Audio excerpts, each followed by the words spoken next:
नमस्कार। आज हम बात करेंगे फैराडे के नियम की।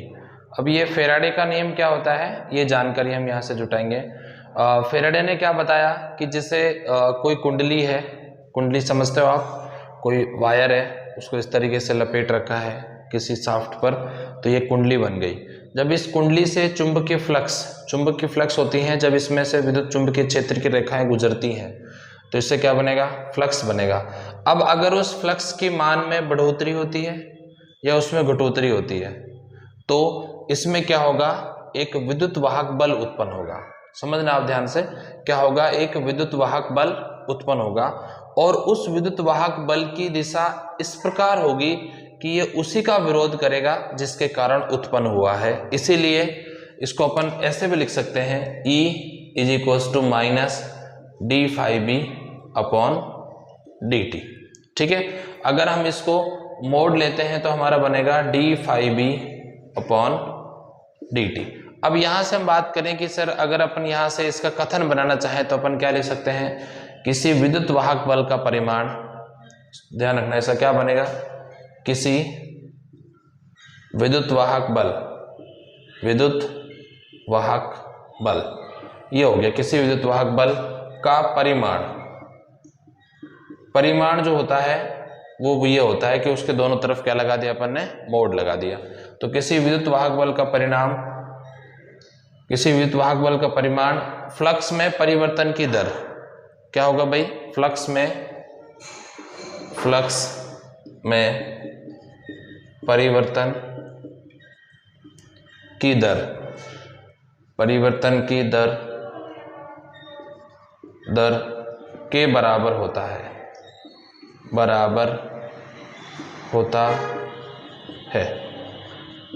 ये पे बात कर रहे हैं फैराडे के प्रेरण के नियम की।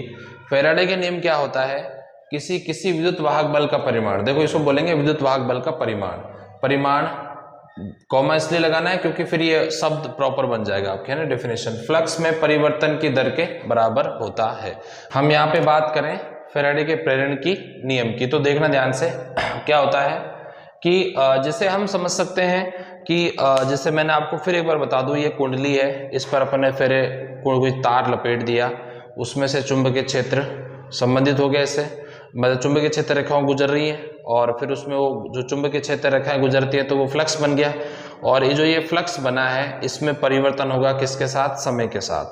जब इसमें समय के साथ परिवर्तन होगा तो इसमें एक विद्युत वाहक बल उत्पन्न होगा। क्या उत्पन्न होगा, विद्युत वाहक बल उत्पन्न होगा और वो विद्युत वाहक बल का जो परिमाण होगा वो इसमें फ्लक्स में परिवर्तन की दर के बराबर होगा। ठीक है, फ्लक्स में परिवर्तन की दर के क्या होता है, वो बराबर होता है। ठीक है, अब यहाँ पे जो ये माइनस चिन्ह है ये क्या रिप्रेजेंट करता है, ये क्या करता है कि उस कुंडली में जो फ्लक्स उत्पन्न हुआ है, जिसके फ्लक्स संबंधित है तो उसमें क्या उत्पन्न हुआ, जैसे किसी कुंडली में फ्लक्स अपन ने परिवर्तन किया तो क्या उत्पन्न हुआ, विद्युत वाहक बल उत्पन्न हुआ। ये विद्युत वाहक बल की जो ध्रुवता होती है, ध्रुवता समझते हो आप, जैसे प्लस माइनस, जो इसकी ध्रुवता होती है वो इस प्रकार होती है कि जिसके कारण यह उत्पन्न हुआ है ये उसी का विरोध करता है।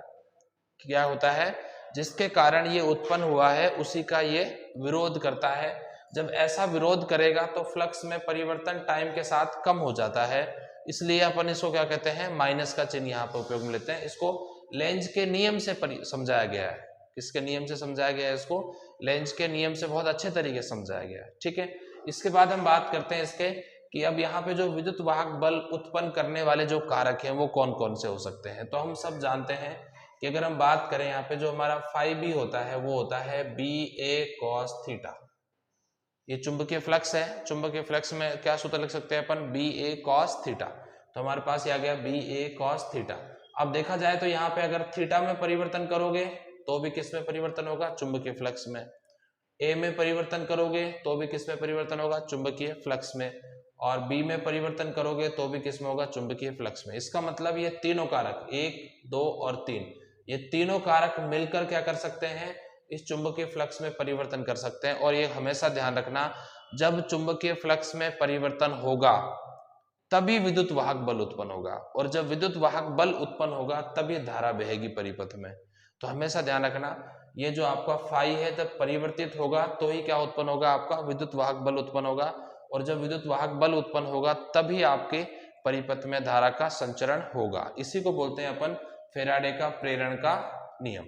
आई थिंक आपको बहुत अच्छे समझ आ गया होगा।